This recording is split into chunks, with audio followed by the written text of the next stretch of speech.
साथीहरू यहाँ चाहिँ गेउ धुवाई हुँदैछ हो।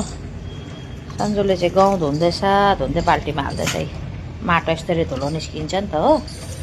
त्यही भएर चाहिँ उसले गाडी धुने अगाडि चाहिँ गेउ धुँदैछ है साथीहरू।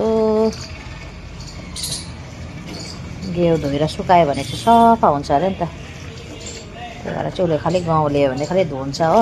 आज चाहिँ त्यही धोको भिडियो बनाइदिँदैछु। यहाँ चाहिँ गाडी धुनु बाँकी छ, गाडी पुरा धुलो मुलो भइरहेछ हो। अब गाडी धुन्छ उसले। कति माटो निक्लेको यसरी निस्किँदो रहेछ है मैला। पाइप यसरी लगाएर भट्टाभट धुँदैछ उसले। बाल्टीमा हाल्दैछ धुँदै। अब यसलाई चाहिँ सुकाउनु पर्छ घाममा। सुकेपछि चाहिँ त्यहाँबाट पिस्नुपर्छ यसलाई। देखो ऊपर ऊपर कितना गंदा निकल गया। यस्तो चल्दैछ है हाम्रो चाहिँ सन्डेको काम। तपाईँहरूको कस्तो चल्दैछ?